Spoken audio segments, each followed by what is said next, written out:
Capable enough. दूसरी बात, आप जब इशू को स्टडी करते हैं तो एक सिंपल तरीका एक आप अख्तियार करिए। आपके समझ में आ गया है, आप एक गांव में चले गए, वहां पे इतना मानवाधिकारों का हनन हुआ है या फिर इनके इतना हुआ है, आप अपने नाम से एक रिप्रेजेंटेशन या फिर ज्ञापन, इसको बोला जा सकता है ज्ञापन, सरकारी अधिकारी को, नॉर्मली जो कलेक्टर को होता है या फिर जो भी अथॉरिटी उस काम को देख रही है उसको दीजिए कि ये गलतियां यहाँ पे हो रही है, इसको इमीडिएटली आप सुधारो और वेट कीजिए। वो कोई आपको रिप्लाई नहीं देगा 100%। आप थोड़ी दिन के बाद उसको रिमाइंडर डालिए कि मैंने ये इशू आपके सामने लाया था, आपने आज तक इस पे गौर तलब नहीं किया है, आप कृपया इस पे इमीडिएटली एक्शन लें। वो एक्शन नहीं लेगा तब जाके आप PIL फाइल करें। PIL टू व्हाट एक्सटेंट, हमें क्या मांगना है कि हमने जो अर्जी उसको दी है उसको उसे डिसाइड करने को बोलो। डायरेक्ट इशू में इंटर मत कीजिए। कुएं का पानी 2-3 कामों के लिए यूज किया जा सकता है, पीने के लिए भी किया जा सकता है, नहाने के लिए भी किया जा सकता है, लेकिन हाई कोर्ट और सुप्रीम कोर्ट वो कुएं है जिस पानी में आपको डुबो के मारा भी जा सकता है। आप जाके कोर्ट को बोलेंगे कि देखो यहाँ पे ये नहीं मिल रहा है, राशन कार्ड नहीं मिल रहा है, इनको राशन कार्ड दो, तो कोर्ट अलग तरीके का रुख भी अख्तियार कर सकता है, आपकी केस डिसमिस भी कर सकता है।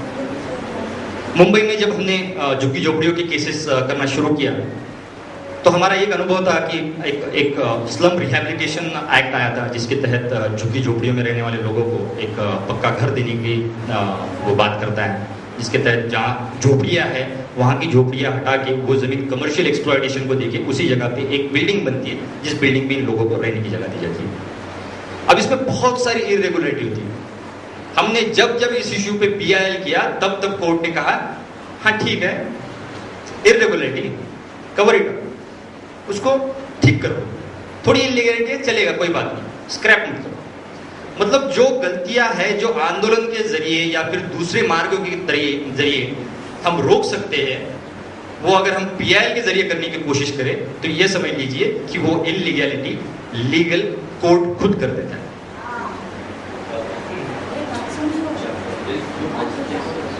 ये सबसे बड़ा प्रॉब्लम है कोर्ट जाने का। तो इसके लिए हम कोशिश करते हैं कि जब भी कोई इशू लेके PIL या कुछ रिट हम फाइल करने की कोशिश कर जाते हैं तो बड़ा ही फूक के पैर डालते हैं, क्योंकि हमें उसको रेगुलराइज नहीं होने देते। आगे जो इशू है फैक्ट फाइंडिंग का, फैक्ट फाइंडिंग के जरिए हम PIL कैसे कर सकते हैं।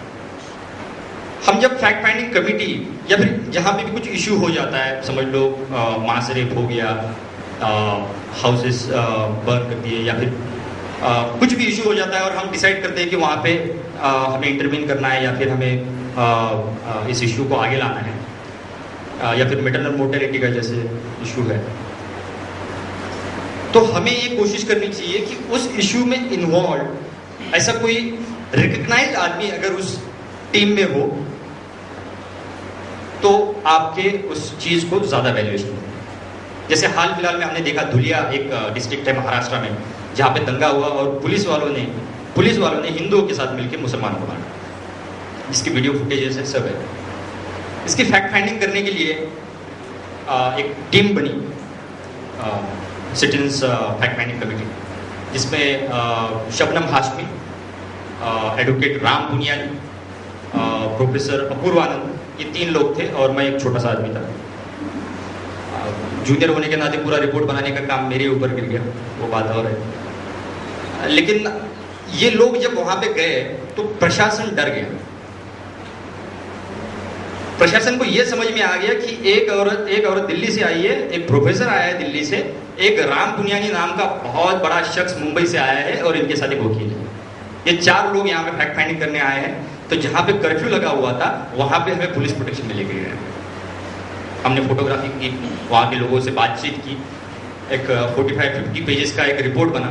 उस रिपोर्ट के बेसिस पे आज PIL फाइल हुई है और शबनम हाशमी की रेपुटेशन कोर्ट के सामने इतनी है कि उनकी फैक्ट फाइंडिंग रिपोर्ट को कोर्ट वैसे ही मान लेता है कि उनकी रेपुटेशन बनी है विद द टाइम।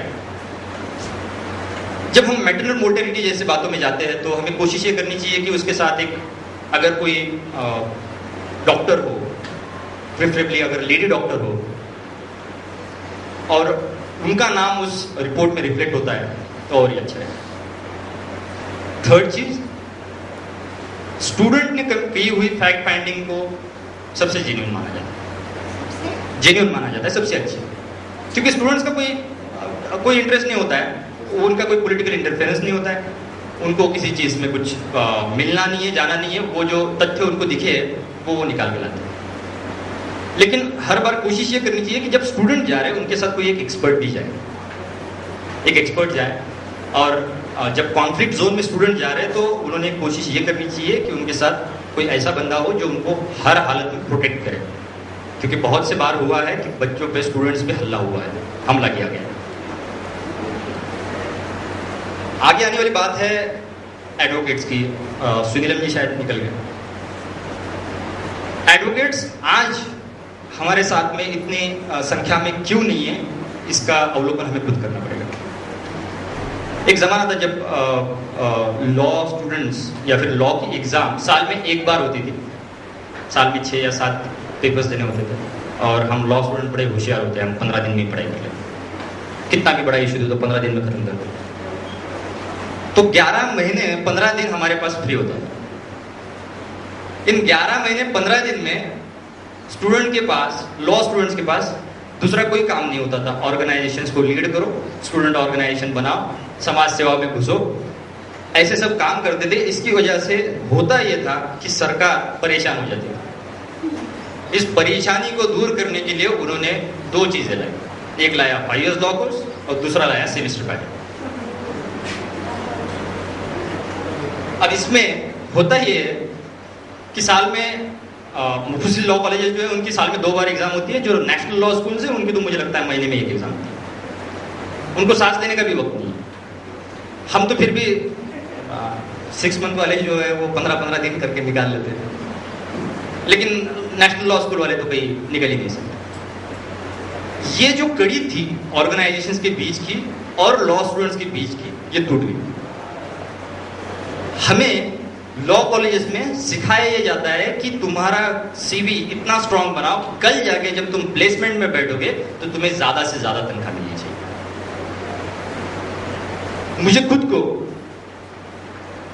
कैंपस के थ्रू जो जॉब ऑफर हुआ था उसमें अराउंड 70,000 ऑफर किया गया था, मैंने नहीं लिया, मेरी अपनी वजह है। मेरी सोच ये है कि मैं अगर उनको 70,000 रुपए वो मुझे देने वाले हैं तो इसका मतलब है मैं उनको 7 लाख रुपए महीने का कमा के दे रहा हूँ, और कल जाके ये मुझे 15 साल के बाद यही बोलेगी कि बस हो गया, तुम्हारी लिमिट खत्म हो गई, तुमको 1 लाख के ऊपर मैं पगार नहीं दूंगा। तो क्यों ना मैं खुद के लिए काम करूँ, क्यों ना मैं समाज के लिए काम करूँ, क्यों ना मैं एक्टिविज्म में रहूँ और लीगल एडवोकेसी करूँ, सॉरी सोशल एडवोकेसी करूँ। ये जो शिक्षा कॉलेज में दी जा रही है इसकी वजह से स्टूडेंट्स अपने दूसरे इश्यूज में घुस गए। वो अभी कॉर्पोरेट फर्म्स में इंटर्नशिप करना चाहते हैं, किसी कंपनियों के साथ काम करना चाहते हैं, कहीं दूसरी इलाके में वो घुसना चाहते हैं, ना कि वो किसी वकील के साथ जुड़ना चाहते हैं, ना किसी एनजीओ के साथ जुड़ना चाहते हैं। ये जो नेशनल लॉ स्कूल्स हैं, ये आने वाले समय में हमारे दुश्मन बनाने का एक जखीरा है, एक हब है जहां से हमारे आने वाले समय के दुश्मन पैदा होने हैं। कैसे? इनको वो फील्ड कभी देखने ही नहीं देते कि जिस फील्ड में लोगों को सफर करना पड़ रहा है। इनको प्रोजेक्ट पे नहीं भेजा जाता। कुछ एक लॉ स्कूल्स है जिन्होंने बोला है कि मतलब वो भी एनजीओ का मजाक उड़ाते हैं। जो फर्स्ट ईयर का स्टूडेंट है जिसको कानून का क पता नहीं है, उसको एनजीओ के साथ इंटर्नशिप करनी है। अब ऐसे स्टूडेंट हमारे पास आते हैं तो हमारे सामने सवाल ये पड़ता है कि इसके साथ मतलब इसको काम क्या दिया जाए। इसको कोर्ट में लेके जाया जाए तो वो कोर्ट में उसको नींद आने लगती है ऑब्वियसली, क्योंकि उसको प्रोसीजर ही नहीं समझते, क्या हो रहा है वो पता ही नहीं है। रिसर्च अगर दिया जाए तो कुछ एक हद तक वो रिसर्च कर सकते हैं, लेकिन वो उतनी बातों को नहीं समझ सकते, उनकी आकलन क्षमता के पास का इशू होता है। जब ये स्टूडेंट जो एनजीओ का वो क्लाइमेट देख लेता है, बोलता है क्या एनजीओ वाले कुछ काम नहीं देते। नेक्स्ट ईयर की उनकी जो इंटर्नशिप होती है वो शायद इनकम टैक्स प्रैक्टिशनर्स के साथ होती है, उसके बाद में कॉर्पोरेट वर्ल्ड में उनको पूरी तरह से झोंक दिया जाता है। धीरे धीरे इनका जो समाज के साथ बना हुआ जो एक नाता है वो तोड़ दिया जाता है। कल इनके सामने या जब एसी कैबिन में बैठते हैं तो इनके सामने ब्रीफ होती है। वो ब्रीफ में लिखा हुआ होता है कि फलाना जगह पे ये प्रोजेक्ट आया, इससे इतने लोगों का नुकसान हो रहा है और इसमें आपकी कंपनी, जिस कंपनी को आप रिप्रेजेंट करने वाले हो, उसको पार्टी बनाया गया है, उसको इतना इतना लॉस होने वाला है। उस स्टूडेंट को या फिर उस लॉयर को वो नहीं दिखेगा कि कंपनी का 100 करोड़ का लॉस हो रहा है, लेकिन वो जो लोग वहां पे रह रहे हैं उनकी जिंदगी बर्बाद होने वाली है। उनके सामने एम इतना होता है कि जो फर्म मुझे सैलरी दे रही है, उस फर्म को मुझे अपना कैलिबर दिखाना है और वो अपनी पूरी जान झोंक के उस पर रिसर्च करना है। उस रिसर्च को जब कोर्ट में प्रेजेंट किया जाता है तो बड़ी मुश्किल से, जब कॉलिन जैसे लोग होते हैं या फिर गायत्री सिंह जैसे वकील होते हैं तो वो चुटकियों में उड़ा के फेंक देते हैं। लेकिन बहुत सी बार ये होता है कि जो वकील लोग हैं जिनके पास रिसर्च की इतनी सोर्सेज नहीं है, जिनका इतना एक्सपोजर नहीं है, वो उसके सामने हार मान लेते हैं। इन्हीं लोगों को कल जाके इन इरेगुलरिटीज को किस तरह से कवर अप किया जाएगा, इसका काम दिया जाएगा। बहुत कम वकील इन जो स्कूलों से निकल रहे हैं, मेरे खुद की बैच से मुझे याद है 100 लोगों की बैच में से कुछ 20 या 25 वकील वकालत में उतरे, बाकी सब कॉर्पोरेट फर्म गए। जो 20 से 25 यहाँ पे आए हैं वकालत में, उसमें से मैं अकेला हूँ जो सोशल एडवोकेसी में, बाकी सब अपने प्राइवेट प्रैक्टिस में। उनको इस चीज़ से कुछ लेना देना नहीं है। मेरा कॉन्फ्लिक्ट डायरेक्टली जो 70 लोग हैं उनके साथ आएगा, जिनके पास हर किस्म का रिसोर्स है, रिसर्च मॉड्यूल्स है, एक्सपर्ट एडवाइस है और पैसे के भरोसे काम करने वाले बड़े बड़े सीनियर काउंसिल।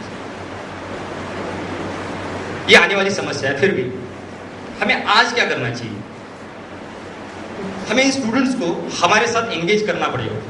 हमें इन स्टूडेंट्स को रियलिटी दिखानी पड़ेगी, ताकि कल जाके इस तरह की ब्रीफ या फिर इस तरह का रिसर्च जब उनसे मांगा जाएगा तो वो 100 बार सोचे कि यार 100 करोड़ का नुकसान कंपनी का हो रहा है, लेकिन उन लोगों की जिंदगी बर्बाद हो रही है। तो मैं क्या सच में इनको वो रिसर्च दूं? क्या मैं सच में इन लोगों के साथ काम करूं जो मेरे ही गरीब भाइयों का नुकसान करने वाले? इनको हमें हमारी मूवमेंट में खींचना पड़ेगा, तभी जाके जो सुनीलम जी के साथ बात हुई कि उनको कोई क्रिमिनल लॉयर नहीं मिला जो उनको प्रो बोनो उनका केस कर सके, ऐसी बातें नहीं होती। हमें कुछ वकील आइडेंटिफाई करने पड़ेंगे, जैसे आराधना जी है, एक्टिविस्ट लोगों की हर केस को फ्री ऑफ कॉस्ट लड़ रही है। जहां तक महाराष्ट्र का सवाल है, मैंने देखा है ऐसे बहुत सारे वकील लोग हैं जो खुद होके केसेस करना चाहते हैं। एक बड़ी हस्ती है जिनका नाम शायद कुछ लोगों ने सुना